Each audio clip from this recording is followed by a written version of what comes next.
Bonjour, bonsoir et bienvenue.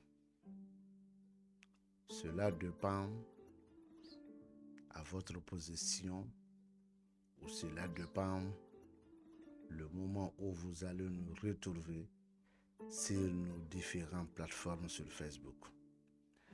Merci de choisir GMTV, la Jeunesse Média sur Facebook et la GRV, la Jeunesse en réalité en vérité sur YouTube.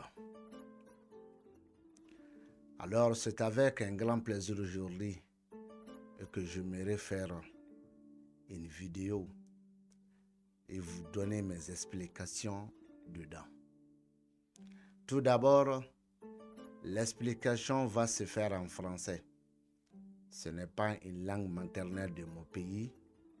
Alors je pense que je vais apprêter cette langue. Alors en cas d'erreur dans cette langue, je pense que ça sera toléré.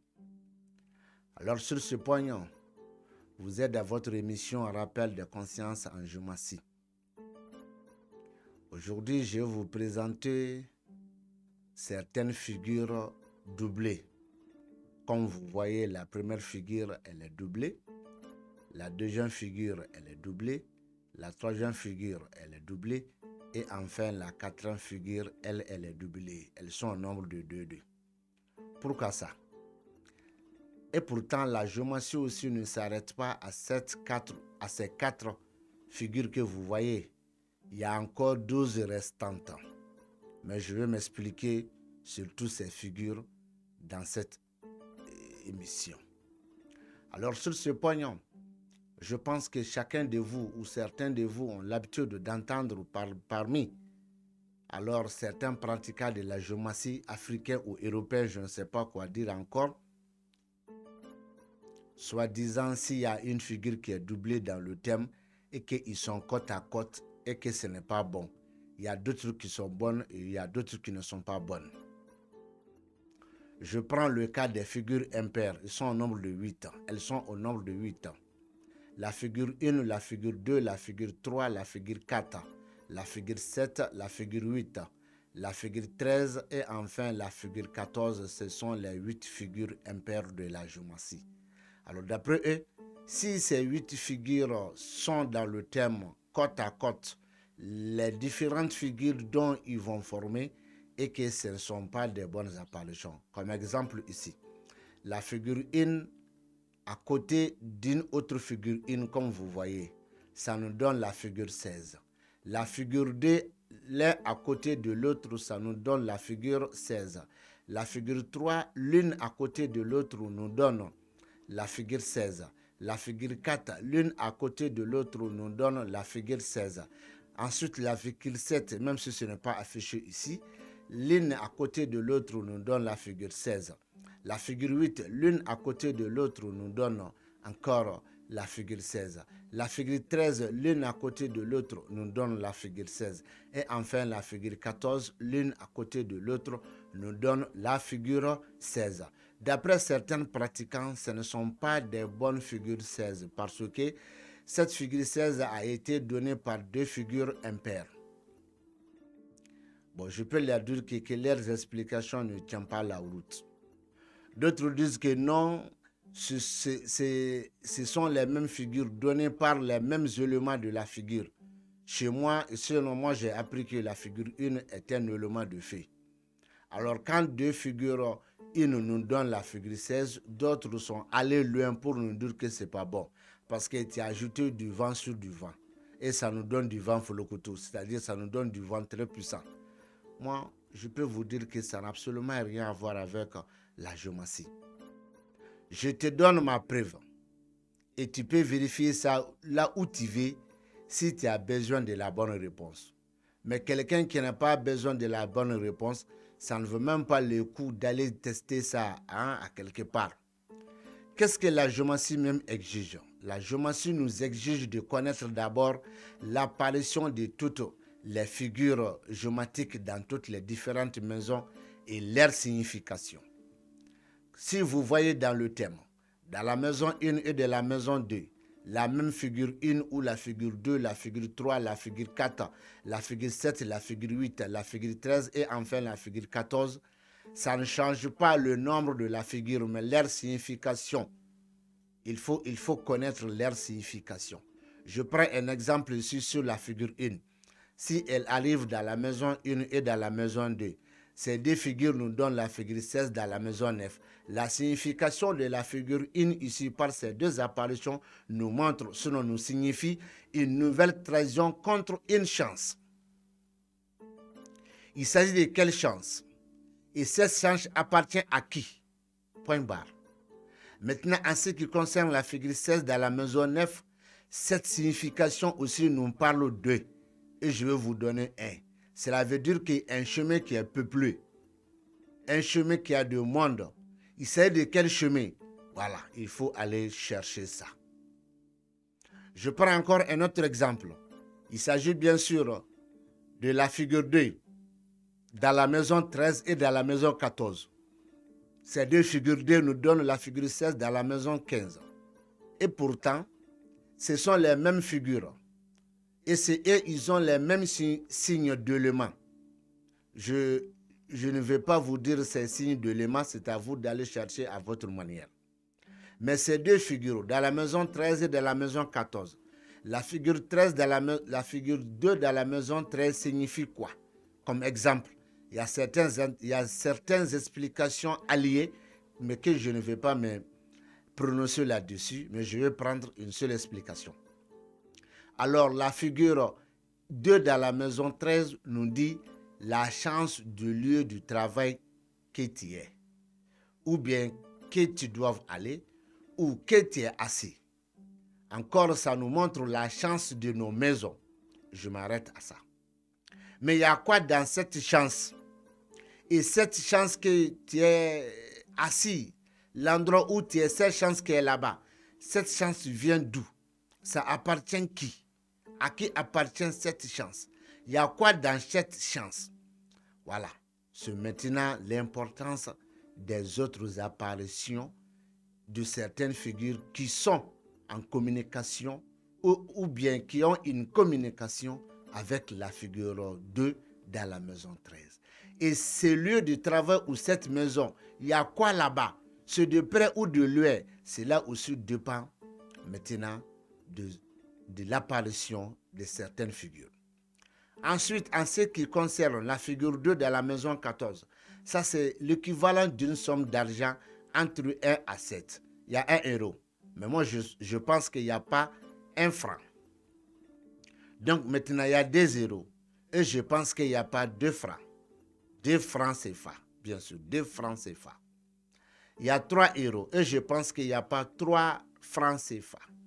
Il y a 4 euros. Et je sais qu'il n'y a pas 4 euros, il n'y a pas 4 francs CFA. Il y a 5 euros et je pense qu'il y a 5 francs CFA.